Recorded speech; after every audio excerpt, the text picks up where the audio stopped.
What's up guys, it's Jazzy. Today I'm going to show you how you can farm Blade of Eternal Darkness as a druid. We're going to reset the instance and get right into it. As a druid, I think it's nice to use stealth to get a portal down, that way you don't get hassled by the enemy faction. Because they made Blade of Eternal Darkness 10 times more likely to drop in Season of Discovery, I think it's a must farm, and you can get wild offerings while you're here too. The only requirement for this farm is that your boots are enchanted with minor movement speed, which should be easy enough to get on any server. We'll get a timer going here while we stealth past these enemies so you can see just how fast this goes. Through this run, you're going to see me come in and out of stealth at some points to gain some speed. That's totally optional. Feel free to go stealth all the way through if you just want to be safe.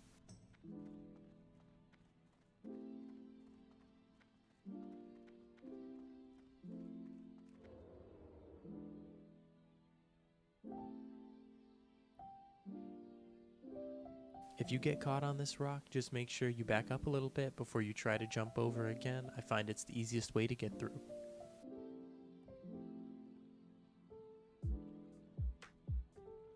Don't worry if while you're going through this, some of the mobs start to turn and look at you. I've got no improved stealth levels, so as long as you hug the wall, you should be fine.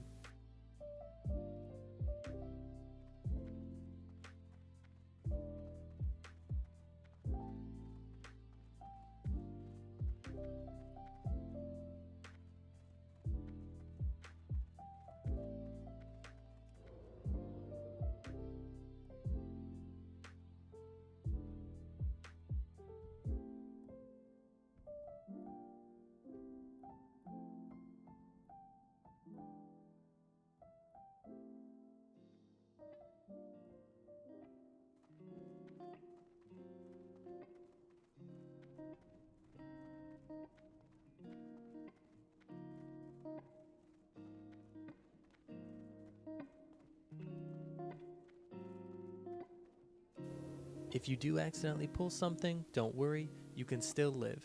That rock that we had to jump through, if you sit inside it, will evade bug, or if you're too far past, you can run and jump down in the water off the bridge, log out in the waterfall underneath the princess's platform, and that'll log out, skip you back to the front, where you can zone back in and retry.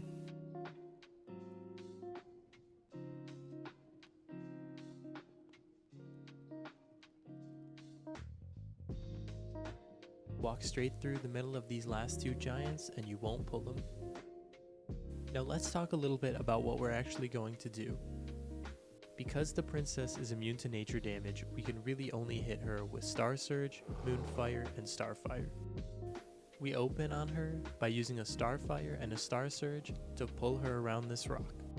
Next, I dot her with a max rank Moonfire, run around to the rock and get to the wall as fast as possible. After this, we're going to hit Princess with a down-ranked Moonfire, rank 5 in this case, and a Star Surge. The down-ranked Moonfire does not remove the max rank dot, and that's part of what makes this work so well. Now, while I kite her around the arena, you can see me jumping against the slope walls.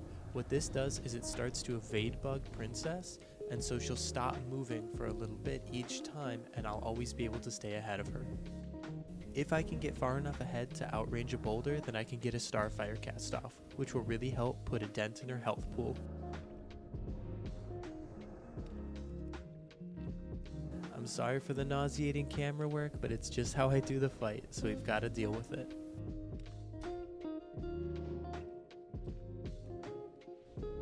It's important to remember to keep that max rank Starfire dot up, as well as to use your Star Surge on cooldown. Once you get into a good rhythm, it's just rinse and repeat all the way around to the far side of the arena from where we started.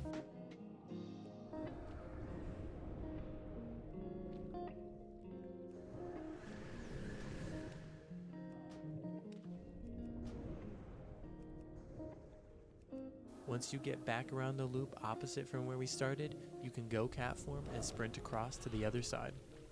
Technically, if you have enough space, it isn't necessary to switch into cat form, but I find it's much safer and more reliable. Once you get to the other side, you can get a nice rejuve off and start the loop over again. As long as she's at around half health by this point, you know you're in a really good spot.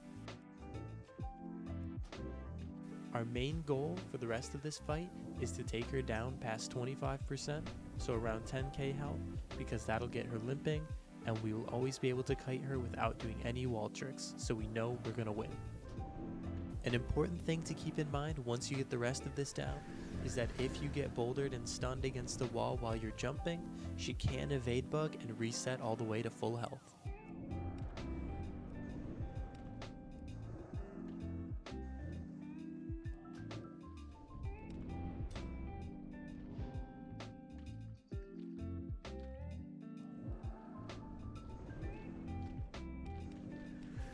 Now that she's limping, at this point it doesn't matter where I run, as long as I'm vaguely doing a circle, I'll be able to finish her. Since I'm out of mana, it'll be a little bit slow, but I promise I will kill her.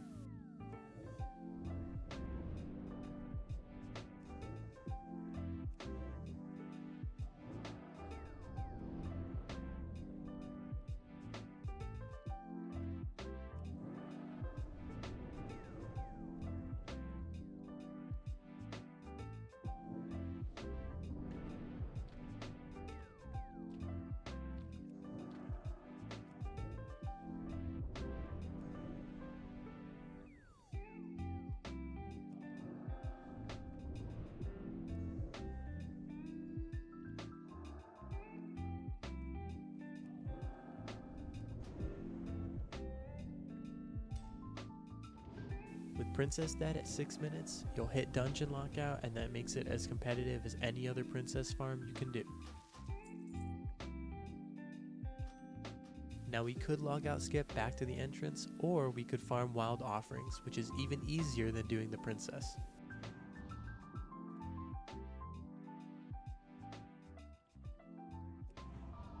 Because I'm bricked, I forgot to bring water, but all I need is my Innervate and I'll still be able to kill him, no problem.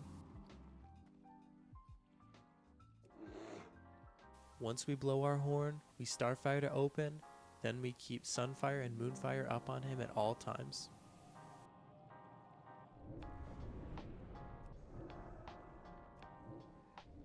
We run with him in the exact same path as the Princess, and we're spamming Star Surge and downranked Moonfire again. We can run the Delirious Ancient around endlessly, so if you don't want to spam the downranked Moonfire, you don't have to, but it will speed up the fight quite a bit.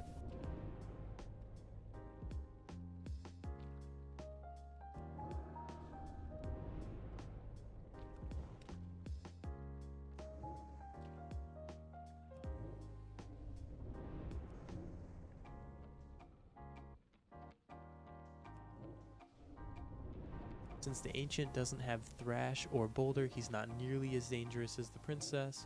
When he hits you, normally all he'll do is push you forward a little bit, and then you'll just keep running.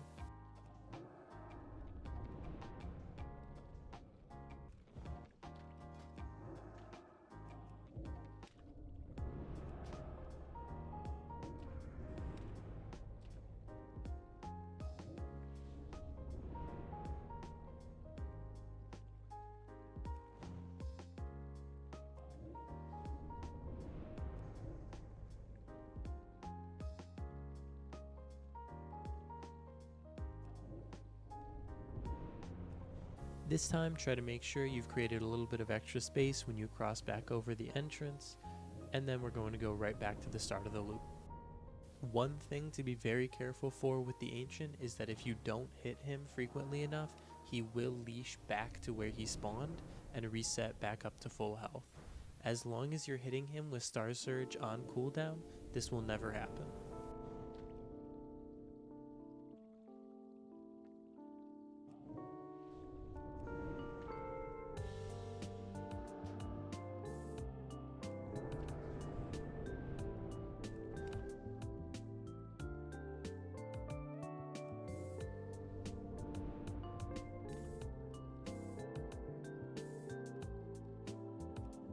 Again, once he's limping, he's an easy kill, so we don't have anything to worry about.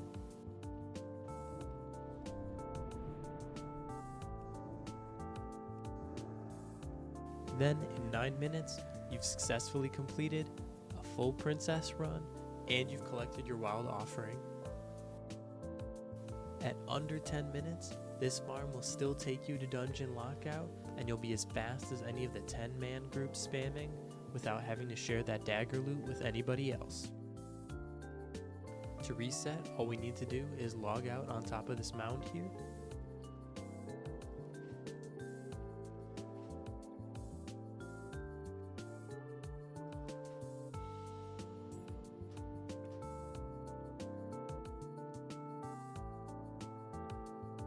Logging out here will take us back to the purple entrance where we'll be able to run out, reset the instance, and then go back down to the portal to do a new run.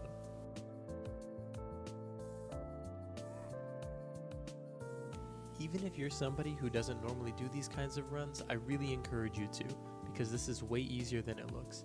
As you can see here, I'm basically just wearing the rank 7 PvP set and a bunch of gear that pretty much anybody could get their hands on.